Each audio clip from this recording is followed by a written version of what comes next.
Salut les amis, heureux de retrouver pour un Netflix de la semaine. En ce moment, je fais beaucoup de Netflix de la semaine. Aurait-il des bons programmes? Oula, je ne sais point.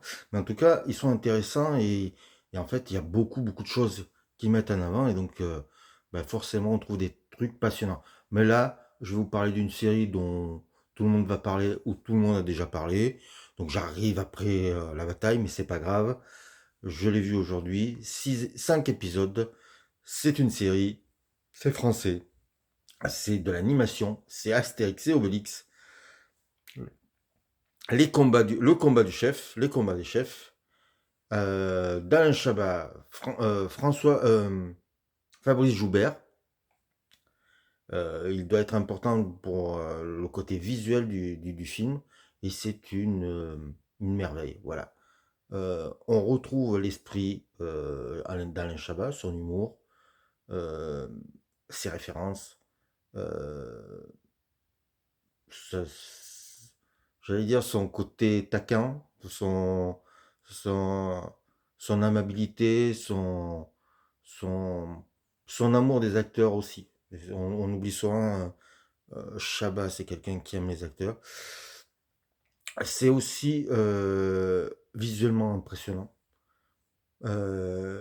Chabat a été très impressionné par le film d'animation de Spider-Man, Spider-Man New Generation.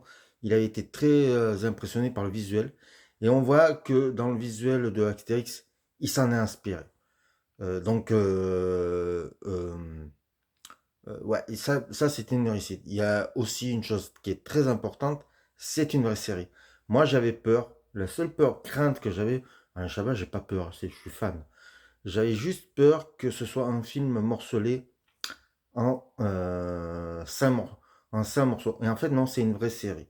Et dès le premier épisode, on comprend que ouais, il invente quelque chose qui n'a jamais été écrit dans les bandes dessinées de Uderzo et Goscinny. Et ça, ça prouve son talent. Il fallait le faire, cet épisode-là. C'est couillu, c'est osé. Et voilà, c'est génial. Ouais, je reviens sur ce que je parlais des acteurs parce que le casting de voix est formidable. Alors bien sûr, il y a ses potes, bien sûr, on retrouve des gens comme le Palmacho ou, ou il y a même, je crois, une petite voix de Jamel Debbouze. Donc il y a les potes, mais il a surtout fait un vrai casting de voix, c'est-à-dire trouver des voix qui vont au personnage. Par exemple, je trouve que Panoramix avec la voix de Thierry Lhermitte, c'est une idée formidable. Je n'y aurais pas pensé et ça colle parfaitement au personnage. Euh, Jean-Félix Zadi, il donne à un personnage de Romain quelque chose de presque poétique et assez dément.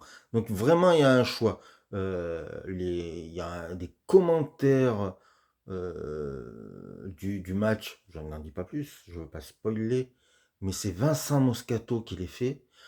Franchement, moi, Vincent Moscato, je connais à peine. Je l'ai vu dans quelques couillonneries, je dirais, couillonneries au cinéma, des films pas très sérieux. Et là, on voit un vrai potentiel comique. Il a des dialogues mais super bien écrits et je pense que Chabat a su le canaliser et ça donne des numéros formidables. Donc, on a 5 épisodes de plaisir pur, visuel, scénaristique, avec des trouvailles géniales, avec des acteurs géniaux. Géniaux, c'est mieux que génial, hein. Ouais, si je fais des fautes de français, déjà j'en écris des fautes de français, alors si j'en fais à l'oral, on va plus s'en sortir. Non, mais c'est vraiment très bien. Il y a un choix même des musiques qui est très intelligente. Voilà, c'est fun. Je les ai regardés tout d'un coup, ça passe très vite, hein. C'est des épisodes de plus de 30 minutes. Donc voilà. Mais ça passe à une allure. Voilà, parce qu'il y a des enjeux, il y a des personnages et il y a de l'amour. Voilà, il y a de l'amour. Et ça, on aime.